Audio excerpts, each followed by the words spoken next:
Hello everyone, welcome to our creative channel. Ink and wash technique of painting is a very popular medium of the Far East and has been used by many artists to bring out effective outcomes in the painting.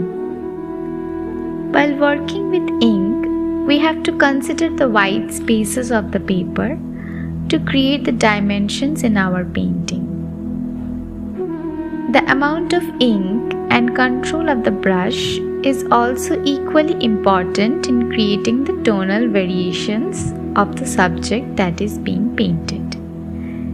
If you want to learn about the techniques of ink and brush painting, please join our live Zoom classes.